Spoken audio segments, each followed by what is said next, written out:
सर्दी खोकला कणकण्या घे अँटीबायोटिक्स, डोकं दुखतंय पोटात दुखतंय घे अँटीबायोटिक्स, 2-4 दिवसांसाठी बाहेर चाललोय प्रवासात कोणतीही तक्रार नको तर घे अँटीबायोटिक्स, असं आपल्या आजूबाजूला हमखास शब्द कानावर पडतात.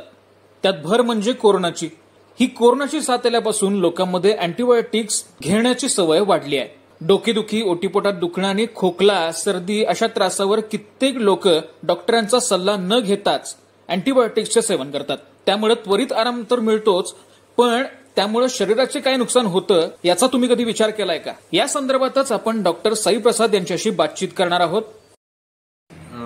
हे जो मेडिसिन्स आम्ही एक बॅक्टेरियल इन्फेक्शन, जंतू संसर्ग झाले सो त्यावेळेला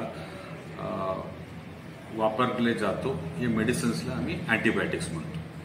अँटीबायोटिक्स ही एक डबल एज स्वॉर्ड म्हणतो. म्हणजे त्याच्यामध्ये तुम्ही व्यवस्थित वापरले तरी त्याच्यातून फायदा होतात आणि त्याच्यामध्ये तुम्ही गैरवापर केले त्याच्यामधून नुकसान पण होणार आहे. सो हे अँटीबायोटिक्सचं महत्व आहे. आपलं कोविडच्या वेळेला ज्यावेळेला आपल्याला अँटीबायोटिकच्या गरजच नव्हतं, म्हणजे फक्त अँटीव्हायरलचीच गरज होता, पण त्यावेळेला सगळ्यांनी हायर अँटीबायोटिक्स वापरत होते.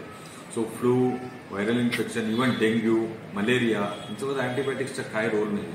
इव्हन गॅस्ट्रोएंट्रायटिस म्हणजे आपल्याला फूड पॉइझनिंग, गॅस्ट्रोएंट्रायटिस होतात त्यांच्यामध्ये पण अँटीबायोटिकचा काय रोल नाही. अलीकडे ते अँटीबायोटिक रेसिस्टन्स खूप वाढले. आता वाढले म्हणजे आपल्याला अशा परिस्थिती आली की आपल्याला काय वेळा सिरियस इन्फेक्शन मध्ये वापरण्यासाठी अँटीबायोटिक उपलब्ध नाही असं परिस्थिती आली आहे.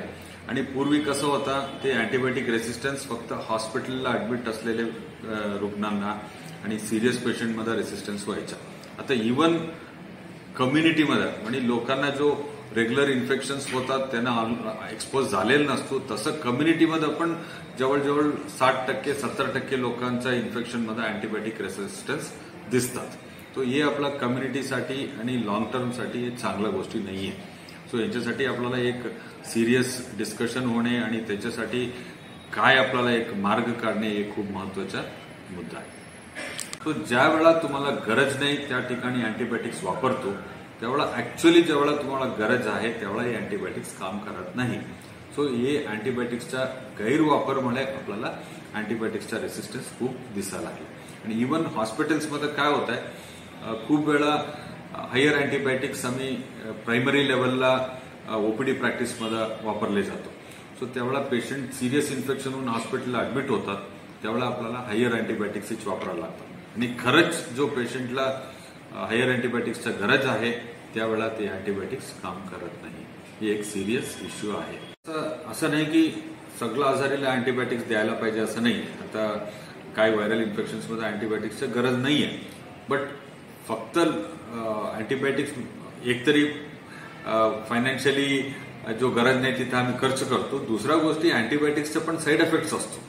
असं नाही की अँटीबायोटिक्स देण्यामध्ये फक्त फायदा असं नाहीये. जो ज्यावेळेला त्याच्या गरज नाहीये त्यावेळेला तुम्ही अँटीबायोटिक्स वापरतात तर हे सगळं अँटीबायोटिक्सच्या वेगळ्या वेगळ्या साईड इफेक्ट्स असतो. आपला अंतरीवर परिणाम होतात, आपला बोन मॅरोवर परिणाम होतात, पांढरा पेशी, प्लेटलेटवर परिणाम होतात. आणि सेम पेशंटला परत ज्यावेळेला अँटीबायोटिकच्या खरंच गरज आहे त्यावेळेला ते अँटीबायोटिक काम करत नाही. पेशंटचं पण खूप वेळा डिमांड असतो, सो त्यांच्यामुळे पण खूप वेळा या अँटीबायोटिक्सचा गैरवापर होतात. सो त्यामुळे जो गोष्टी आपल्याला थोडं आपल्याला पेशन्स ठेवायला पाहिजे. काय तुम्ही अँटीबायोटिक्स घेतले नाही घेतले तर पण हे सगळं आजारी जो आहे, व्हायरल इन्फेक्शन्स आहे, गॅस्ट्रोएंट्रायटिस आहे, फ्लू आहे, याच्यात 4 दिवस 5 दिवस लागणारच आहे. तुम्ही अँटीबायोटिक्स घेतले म्हणून लवकर बरं होणार असं काही नाहीये. त्यामुळे आपल्याला थोडा पेशन्स ठेवणे गरज आहे आणि डॉक्टरच्या सल्ल्याने तसं औषध घ्यायला पाहिजे.